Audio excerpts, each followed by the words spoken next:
കമ്പോസറിന്റെ വീട്ടിൽ കിടന്ന് എന്നെ ജനപ്രതിനിധിയായിട്ട് മത്സരം ജയിച്ചവരാണ്. എന്നെയാണ് അവർ കാപ്പ കേസിൽ പ്രതിയാക്കിയത്. മീഡിയയുടെ മുമ്പിൽ പറയണത്. വീട്ടിൽ കയറി അറസ്റ്റ്. എന്റെ ഭാര്യയെ എന്റെ മൈനായിട്ട് കൊച്ചിനെ ചൗക്കിട്ട് അടിച്ചിട്ട് ഇവർ വെടിവെച്ചിട്ടാണ് എന്നെ അറസ്റ്റ് ചെയ്തത്.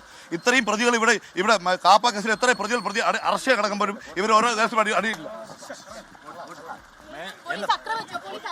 ആ പോലീസ് മുഴുവൻ ആക്രമിക്കുക. എന്റെ ഭാര്യ ഉൾപ്പെടെ എന്റെ കൊച്ചിനെ ഉൾപ്പെടെ മൈനായിട്ട് കൊച്ചിനെ ഉൾപ്പെടെ ആക്രമിച്ചു.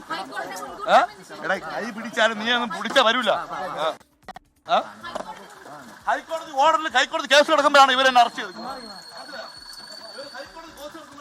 നിങ്ങൾക്ക് എന്താണ് പറ.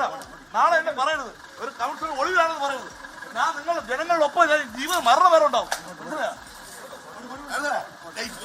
എത്ര പിടിച്ചാലും ശരി ഞാൻ മീഡിയ എന്ന് പറയാം. ജനങ്ങളിലൊപ്പം ഞാൻ ഉണ്ടാവും, മരണം വരെ ഉണ്ടാവും. എന്നെ ജയിപ്പിച്ചത് എന്റെ ജനങ്ങളാണ്. വായിട്ടുള്ള ജനങ്ങൾക്കൊപ്പം ഞാൻ ഉണ്ടാവും. യവന്മാർ ഈ ഒളിവ് കിടക്കുന്ന പറയണം 369 വിധവാ ഫിനിഷനെ ഒപ്പിട്ടിട്ടുണ്ട്.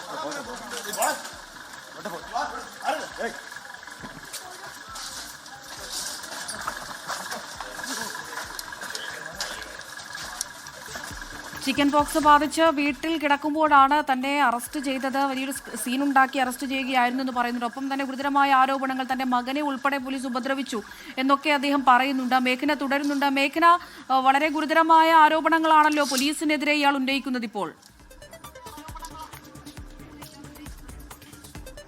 അമൃത, ഗുരുതരമായിട്ടുള്ള ആരോപണങ്ങളാണ് പോലീസിനെതിരെ വാഴോട്ടുകുളം വാർഡ് കൗൺസിലർ നിലവിൽ ഉന്നയിക്കുന്നത്. അതിൽ പ്രധാനമായും പറയുന്നത് വീട്ടിൽ കയറി അറസ്റ്റ് ചെയ്തു എന്നുള്ളതാണ്. അതിൽ ഈ സുഗതന്റെ കഴുത്തിലൊക്കെ പാടുകളൊക്കെ കാണാനുണ്ട്. അതെന്തുകൊണ്ട്, അല്ലെങ്കിൽ ഇനി മറ്റു പ്രശ്നങ്ങൾ ഉണ്ടായിരുന്നു എന്നൊന്നും നമുക്ക് വ്യക്തമല്ല. പക്ഷെ ഇപ്പോൾ സുഗതൻ പറയുന്നത് ജനങ്ങൾക്കൊപ്പമാണ് താൻ, എന്നും ജനങ്ങളുടെ മുന്നിലാണ് വളർന്നത്. എന്നിട്ടും പോലീസ് ഒരു വലിയ പ്രതി എന്നുള്ള രീതിയിൽ, അല്ലെങ്കിൽ ഒരു ഗുണ്ടാ നേതാവ് എന്നൊക്കെ ചിത്രീകരിക്കാനുള്ള ശ്രമം നടത്തുന്നു എന്നുള്ളതാണ്. എന്തായാലും സുഗതൻ നിലവിൽ ഈ കന്റോൺമെന്റ് പോലീസ് സ്റ്റേഷനിലേക്ക് പോലീസ് മാറ്റിയിട്ടുണ്ട്. ഇനി നാളെയാണ് കോടതിയിൽ ഹാജരാക്കുക എന്നുള്ളതാണ് മനസ്സിലാക്കുകയും ചെയ്യുന്നത്. കഴുത്തിലൊക്കെ പാടുകളുണ്ട്. അതിൽ മനഃപൂർവ്വം ഒരു ക്രമസമാധാന പ്രശ്നം ഉണ്ടാക്കാൻ പോലീസ് ശ്രമിക്കുന്നു എന്നുള്ളതാണ് പറയുകയും ചെയ്യുന്നത്. പക്ഷേ പോലീസിന്റെ ഭാഗമെന്ന് പറയുന്നത് അവിടെ ഒരു വലിയ പ്രശ്നം ഉണ്ടായിരുന്നു. അത് BJP പ്രവർത്തകരടക്കം ഈ സാഹചര്യം വളയുന്നൊരു സാഹചര്യം ഉണ്ടായിരുന്നു. അതുകൊണ്ടാണ് പോലീസിന് വെടിവെക്കേണ്ടി വന്നത്, ആകാശത്തേക്ക് വെടിവെക്കേണ്ടി വന്നത് എന്നുള്ളതാണ്. പക്ഷേ ഇപ്പോഴും സുഗതൻ അത് വലിയ പ്രതിഷേധിക്കുന്നുണ്ട്. കാരണം ഹൈക്കോടതിയിൽ മുൻകൂർ ജാമ്യം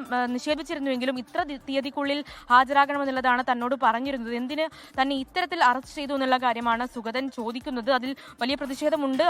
മാധ്യമങ്ങളോടക്കം പ്രതികരിക്കുമ്പോൾ വലിയ പ്രതിഷേധത്തിലാണ് സുഗതൻ ഉള്ളത് എന്നുള്ളത് മനസ്സിലാക്കുന്നുണ്ട്. എന്തായാലും അതിൽ കൂടുതൽ വിവരങ്ങൾ എന്താണ് അവിടെ ഉണ്ടായത് എന്നുള്ള കാര്യം അത് പോലീസ് പറയുന്നത് വാഴോട്ടുകോണത്ത് വീട്ടിൽ കയറിയല്ല പിടികൂടിയത്, മറിച്ച് ഇവിടെ അവിടെ എത്തിയിട്ടുണ്ട് എന്നുള്ളൊരു രഹസ്യ വിവരത്തിന്റെ അടിസ്ഥാനത്തിൽ ഈ സ്ഥലത്തെത്തുകയും പിടികൂടുകയായിരുന്നു എന്നുള്ളതാണ് പോലീസിന്റെ ഭാഗം. എന്നാൽ മകനെ അടക്കം ആക്രമിച്ചു എന്നടക്കമുള്ള കാര്യങ്ങളാണ് ഇപ്പോൾ വാർഡ് കൗൺസിലർ പറയുന്നത്.